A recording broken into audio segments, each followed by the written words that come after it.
तुमसे इश्क कर बैठी है। ये कबूल करने में आरहान को वक्त नहीं लगा। उसने महसूस किया कि यही वो शांति थी, यही वो प्रेरणा थी जो उसे यहां खींच लाती थी।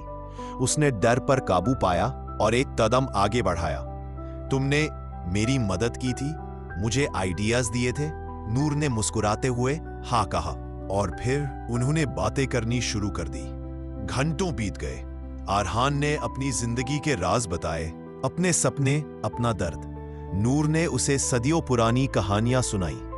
उस रात दो अलग अलग दुनियाओं के बीच की सारी दीवारें ढक गई। लेकिन जैसे जैसे रात बीतती गई, नूरे जहां कमजोर होती गई। एक इंसान के सामने अपना वजूद दिखाना, उससे बातें करना, उसकी दुनिया का हिस्सा बनना उसकी ताकत को सोख रहा था। उसकी चमक फीकी पड़ने लगी। आरहान ने इसे महसूस किया। तुम ठीक तो हो? उसने चिंता से पूछा। नूर ने दर्द भरी मुस्कान दी। हाँ, बस थोड़ी कीमत चुकानी पड़ रही है, लेकिन तुम्हारे सामने आना, ये एक पल मेरे हजारों साल के अकेलेपन से ज्यादा कीमती है। आरहान और नूरे जहां की मुलाकातें जारी रही। हर मुलाकात नूर की ताकत को कम कर रही थी। वो धीरे धीरे फीकी पड़ती जा रही थी, जैसे कोई बुझता हुआ दिया। आरहान दुखी था। वो नहीं चाहता था कि उसकी वजह से नूर का नुकसान हो। उसने दूर जाने की बात कही, लेकिन नूर ने मना कर दिया। अगर तुम्हारे बिना मेरी 1000 साल की जिंदगी बेमानी है, तो तुम्हारे साथ बिताया गया 1 साल ही काफी है, उसने कहा। आखिरकार वो दिन आ ही गया। नूरे जहां इतनी कमजोर हो चुकी थी कि अपना रूप भी नहीं बना पा रही थी। वो बस एक हल्की सी रोशनी थी, एक कमजोर सी आवाज।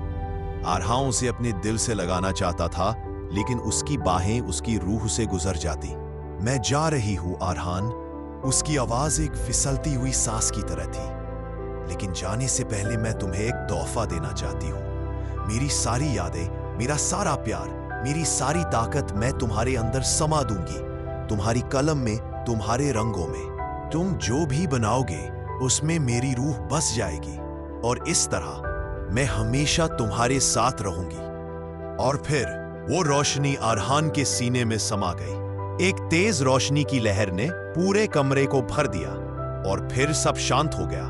नूरे जहां गई थी, उसने अपना वजूद, अपनी सारी नेमत आरहान को दे दी थी। आरहान की आंखों से आंसू बह रहे थे, लेकिन उन आंसुओं के पीछे एक अजीब सी ताकत थी।